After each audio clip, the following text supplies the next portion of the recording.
We have another really exciting fireside chat coming up. In a moment, I'm going to be introducing April Montgomery, who's the Executive Director of KIPP Chicago. In her tenure, she's developed KIPP Chicago into a highly impactful organization addressing the fundamental needs of our students and communities beyond the classroom. And under her vision and leadership, KIPP Chicago has been recognized as Chicago Public Schools' highest performing school network for multiple years. So we're really excited to have her here, and she'll be introducing our next fireside chat. So please welcome to the stage, April Montgomery.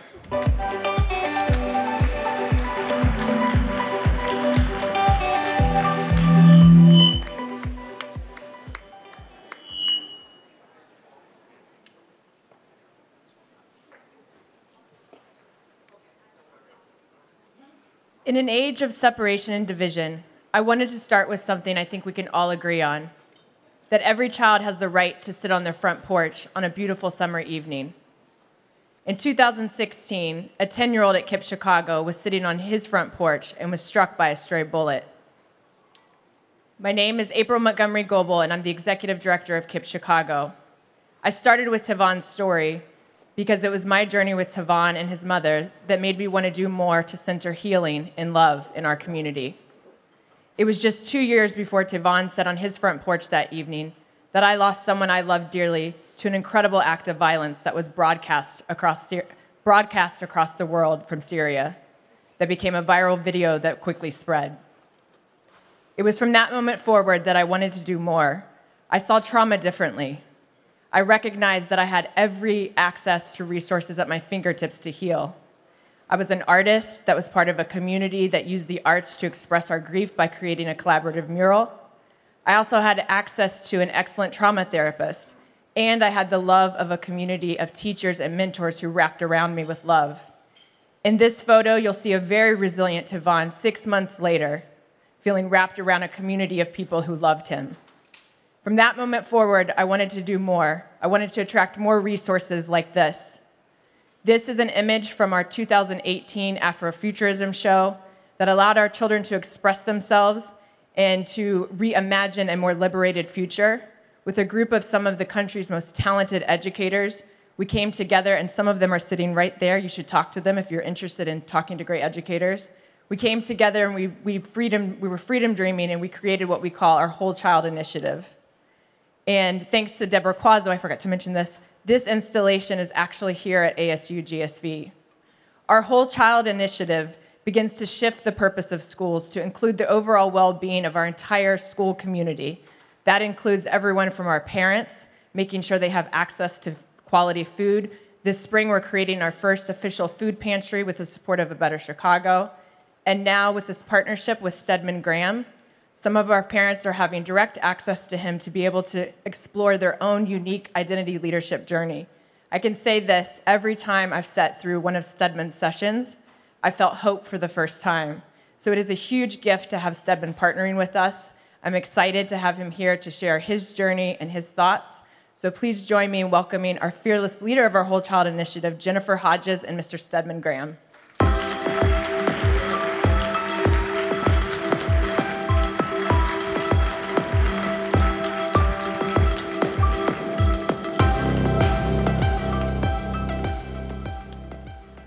Hi, Stedman. Here we are. We're here. We've been training for this. Oh, wow. Beautiful conference, too. Yes. Stedman, it is a pleasure to share this stage with you. I have so much gratitude in our partnership, learning more about the identity leadership, partnering with our students and our families with the Whole Child Initiative.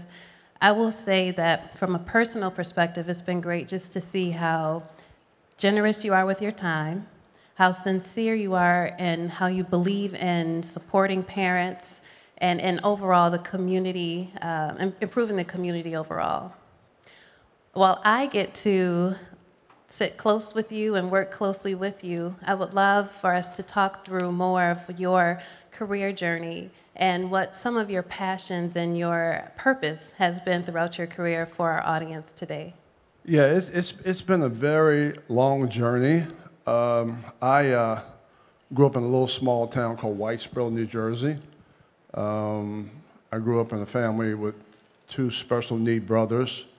So I grew up with low self-esteem, a lack of confidence in myself. was teased a lot, bullied a lot. So that was traumatic for me. The thing that saved me, you don't know this, but I worked in the prison system for 5 years. I didn't say I was in the prison system for 5 years.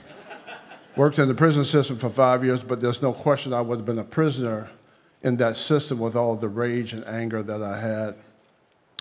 Basketball was my way out. It kind of gave me enough self-esteem to believe in myself. From there, I got a basketball scholarship, played ball at Hodges University in Abilene, Texas. From there, went into the service, played ball in Europe, was transferred to Europe, played ball in Europe while I was over there also. Came back and met a woman in Chicago after transferring from Denver to Chicago through the prison system, and the name was Oprah. You might have heard of her. She was a little talk show host for 25 years, you know, pretty good communicator. And I'm in a relationship with a very powerful woman, and you lose and it's very public, so you lose your identity. And you really don't know who you are. She knows who she is, you don't know who you are. And through all of these experiences, I ran an organization called Athletes Against Drugs for 27 years. We had, Michael Jordan was the first athlete we signed up. We had amazing athletes that represented that organization. And I started writing books when I discovered, it's about not knowing who you are. And when you don't know who you are, you don't know where you're going, you don't know how you're going to get to the next level, you have no vision for yourself, you're frustrated, you have no identity, and you don't know how to take information, education, and make it relevant to your heart, to your purpose in life. And you're not really a thinking human being for the most part. You're just kind of doing the same thing over and over every day, pretty much not going anywhere.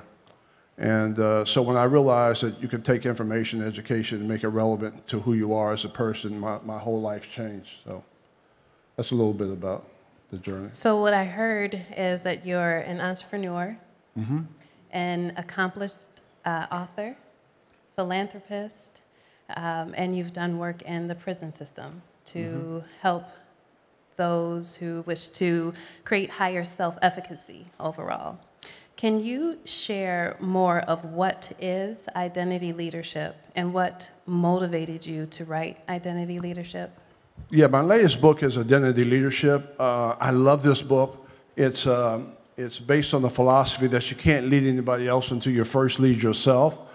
And the secret to success, really, at all levels, is really working on yourself. And most people never get a chance to actually do that. So I created a 9-step success process so I could define my own existence. And I didn't have a process for that. So the first step in that is check your ID. You have to have an identity. And you got 8 billion people in the world pretty much who are lost. And they're doing the same thing over and over. They're in a fixed mindset.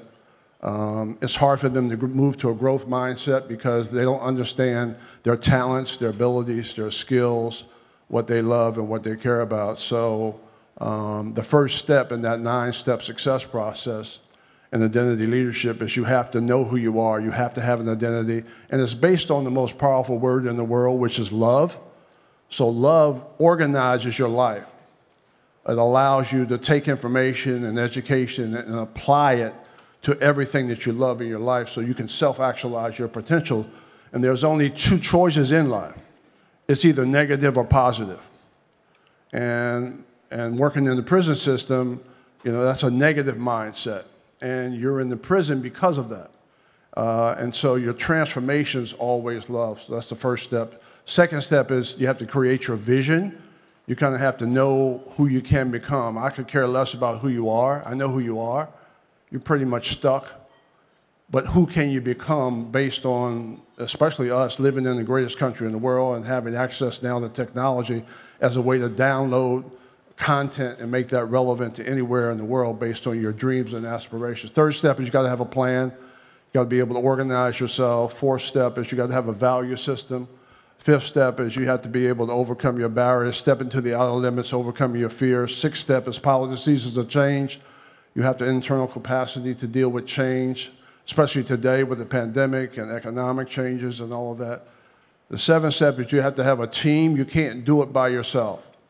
So no one makes it alone. No man or woman is an island unto themselves. Eighth step is you have to win by decision. Greatest change for me in my life is being able to understand the value of education, which is why I love what KIPP and I love what April and all of you are doing around education, because that really is the key.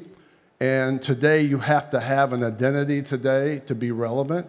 So to be able to take information and apply it to your talents and your skills is very important.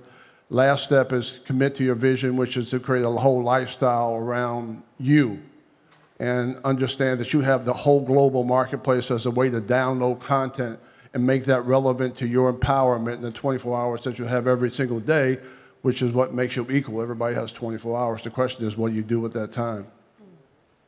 What I appreciate deeply is your connection and using your own experiences around resilience and using that as power to harness your direction, and then sharing that with all of us.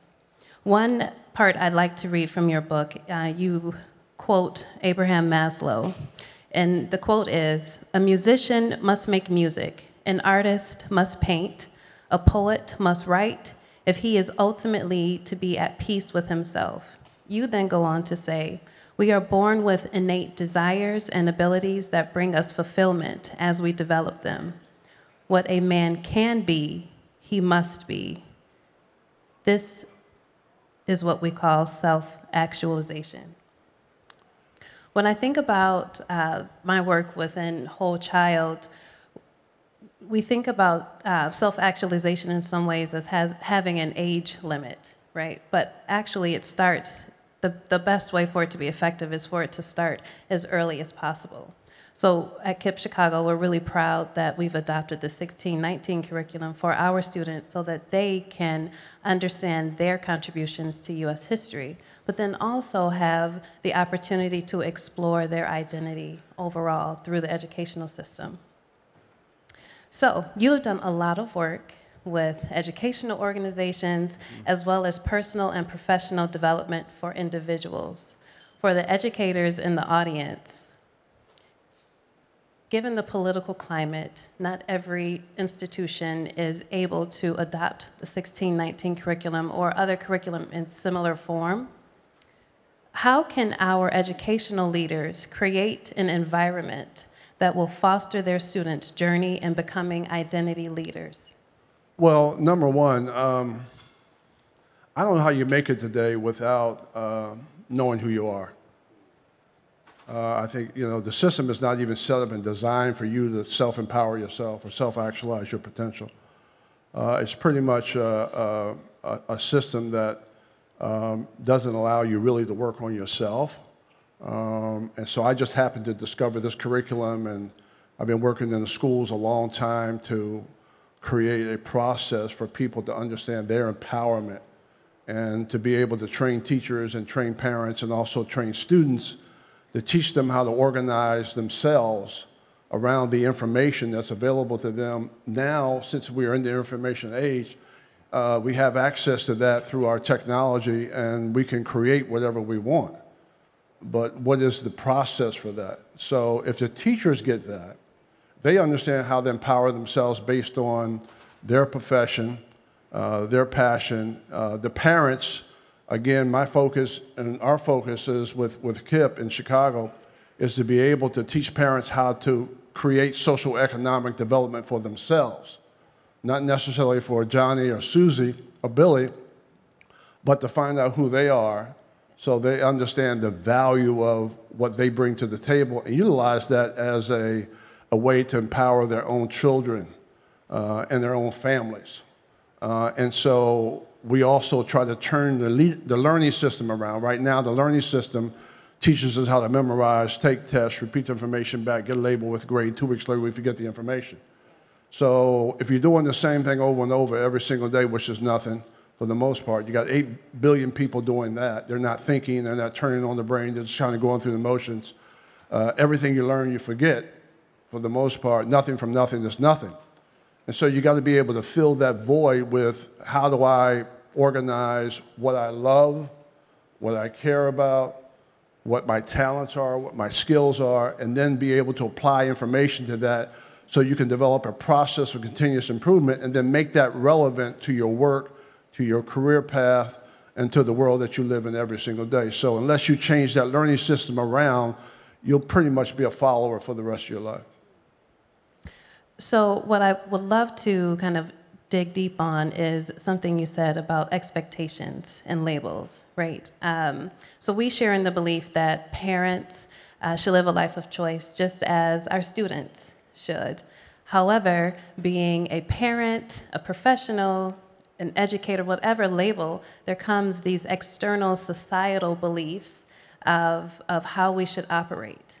I want to say that our workshops for our KIPP parents has been transformational. I'm going to share one quote that one of our parents who attended your workshop. The quote is, "Identifying myself is a great suggestion for me because I never make time for myself. Always focus on my children or what people think I should be doing instead of what I want." So Stedman, you're a parent as well. We have parents in the audience.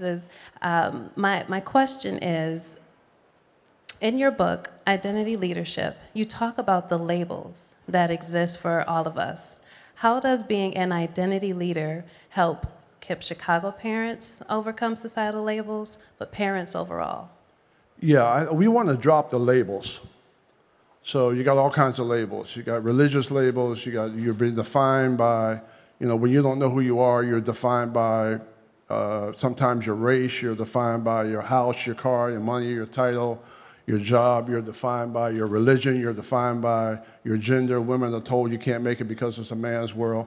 And so all of that is really kind of socially constructed and designed to marginalize your existence. And you don't ever get to the core of who you are. And I don't care who you are, what you look like, what nationality you are, where you come from.